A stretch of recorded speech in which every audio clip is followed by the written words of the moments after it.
update lang po tayo muna, no? Doon kay Mima Alicia. Dahil si Mima Alicia, mga bossing, pumunta na pala o pumunta na doon sa police station para ipablatter itong si Dado, no? Na ang lakas ng loob, napakalakas ng loob magbanta sa social media, mga kababayan. Yung tipo hubang pag sinabi ko to, wala akong magiging problema. Pag pinagbantaan at tinakot ko yung mga vlogger na sumusuporta kay Pangulong Bongbong Marcos, wala akong magiging problema. Ewan ko lang ho, mga bossy. Dahil po, yung mga vloggers, kagaya ko po, isa po ako dyan. Ano? Nag-uusap-usap po. Yung iba, kinakabahan dahil alam naman po nila ang kakayahan nila to nung nila Dado, no? Alam naman po natin na may mga hawak na beng-beng yan nung kapanahunan nila. Na posible po na yung pagbabanta niya na sinasabi niya na pagpapatayin na lang daw ho yung mga vlogger ni BBM o yung mga sumusuporta kay BBM. Screenshot and screenshot na lang daw ho. Ayun po ang nag-lead kay Mima Alicia, mga kababayan, upang ipablatter po. Ito, pakinggan natin, ha? So ngayon... ayan, oh. Mima, ikaw to, oh. Oh, ayan. Yan po yung litrato niya na nasa labas na po ng police station. Magkakaso na ho, mga bossing, si Mima Alicia. Planong magkaso kay Dado. Diba? Kasi ako magkakaso po ako. Magkakaso ako dito kay Dado. Ay, right. Hanggat wala pong At mga bossing, naniniwala ho ako, hindi lang ho si Mima Alicia ang magkakaso.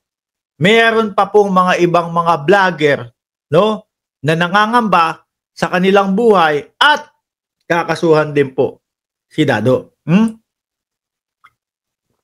Sabi ni Adrian de la Cruz, si Dado, boss, may license to kill galing sa Mandaluyong. Parang may mga sapak nga no?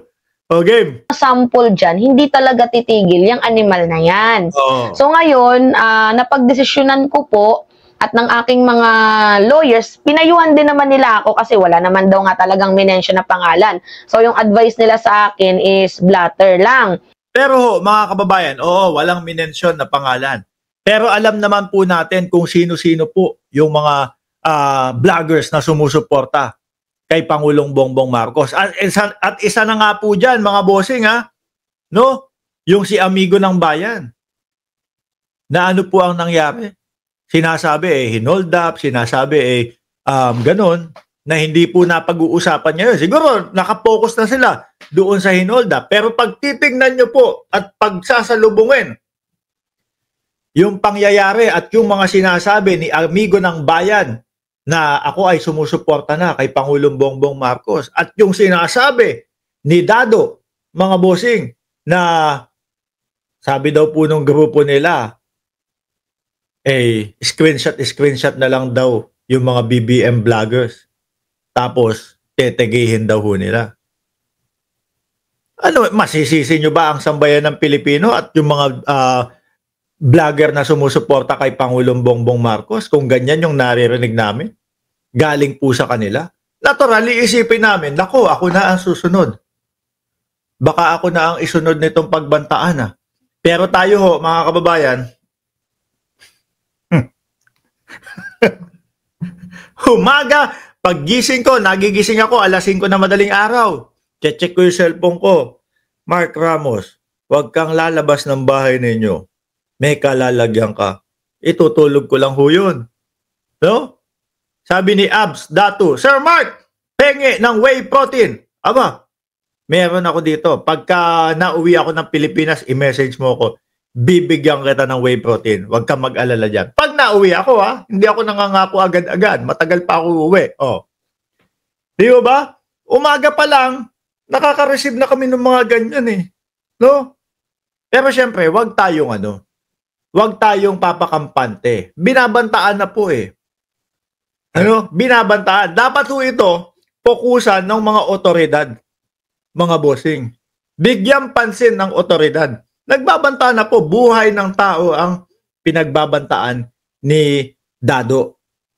Tuloy natin si Mima. So, sabi ko, gawan nyo ng paraan kung pwede ba akong mag-file ng case. So, i-update na lang po ako nila soonest kasi alam ko naman po. Porsigido ho no? Kung sasabihin, kung tatanungin, Mark, may kakayahan ba si Mima Alicia na magkaso? Huwag kayong maingay na sinabi ko sa inyo, ha? Sweldo niya si Mima sa YouTube. Umaabot ng yun. Kalahating milyon nyo. Huwag nyo sinabi na sinabi ko, ha? Shh! Pag nalaman yan, baka isipin ako nagsabi. Bulong-bulong lang tayo, ha? So, tingin nyo po ba may kakayanan si Mima Alicia na magkaso? Kaya ng PC ni Mima Alicia na magkaso sa isang taong nagbabanta sa buhay ng mga vloggers? Ako, nakikita ko, oo. Ano ho? Tuloy natin. Yung real name ni Dado at may nakuha na yung real name. Alin pa? May nagbigay din sa akin ng info kung saan nakatira. Naku, nakita na din yung kung saan nakatira si Dado. Diyos ko po, Lord. Baka susunod na sasabihin ni Mima Alicia, susunod po niyan, papadala na lang po ng sabpina yan si Dado. Baka maging style Maharlika ho yan, no? Baka maging style Kibuloy, baka maging style dating Pangulong Duterte. Na ay, hindi po ako nakakadalo doon sa imbita nyo Bakit? Wala naman po kasi kaming na-receive na sabpina. Di ba? Wala naman kasi ako na-receive na sabpina Baka iniiwasan, tinataguan. Yung kartero ng sabpina o yung nagpapadala ng sabpina o yung taga-deliver ng sabpina. Di ba? Itong si Dado Climiente. Anyway, mga minamahal, sabi nga ng iba kong mga kasamahan, hindi naman threat. Uy, Mima, hindi ako kasama dun, ha? Hindi. Araw-araw ko yung kausap si Mima Alicia, araw-araw kong kausap si Takeru Miyamoto, o sila Sangkay Janjan, si Boss Mike Cervera, o sabi ko kay Boss Mike, paano pag ikaw ang niyari?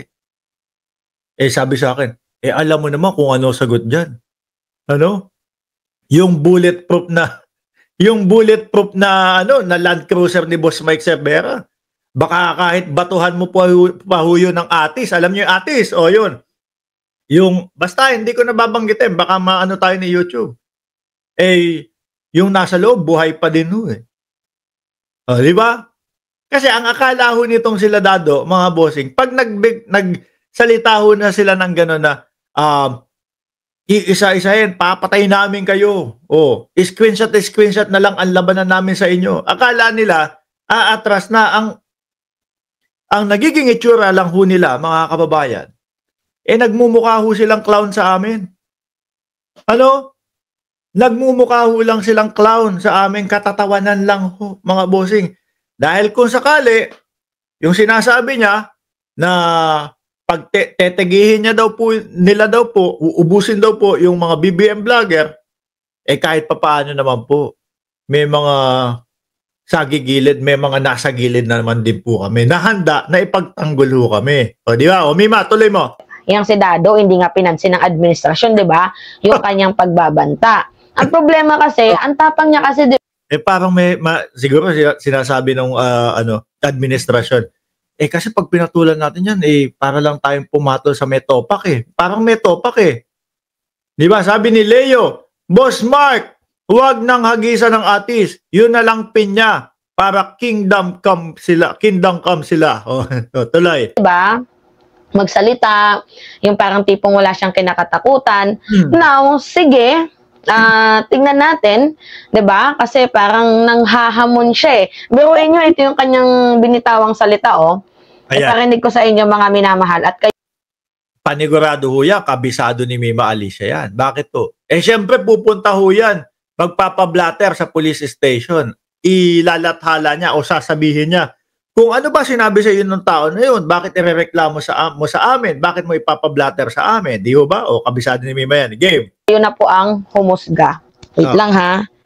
Hindi, problema itong mga makot na mga vlogger at mga tol. Sige sila character assassination. Character assassination, sila nga ho yung paulit-ulit, mga bossing, na nagsasabi.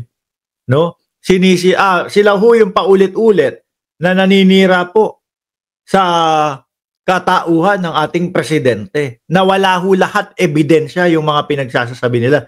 Tapos ibibintang po doon sa mga Marcos vlogger daw, doon sa mga BBM vloggers daw ho. Diba? Sabi ni Ma'am Lynn Hirakawan, 392. Nandiyan si Christian Paul Ripalda at Ernesto Lopez at Hayan Survivor. Sila bila ng tira. Ang suggestion sa akin naman, Commander, sir, patayin na lang natin yung mga yan. Parang may mga bilang ho. Sir, tagihin na lang natin yung mga yan. Sino kaya kausap ni Dado? Gano'n kausap na lang nito yung samahan ng masasama at samahan ng kadiliman. Dahil puro kadiliman yung mga pinagsasasabi. Pag umikot ang gulong, patayin na lang natin. Nakita nyo ho? Kung paano magsalita. Pag umikot ang gulong, patayin na lang ho natin yung mga yan. Ubusin na lang ho natin yung mga yan. No? Iligpit na lang natin ho yung mga yan. Pag may nangyari kay Inday Sara Duterte, uubusin namin kayong lahat. Yung mga ganun ng pagbabanta, mga bossy.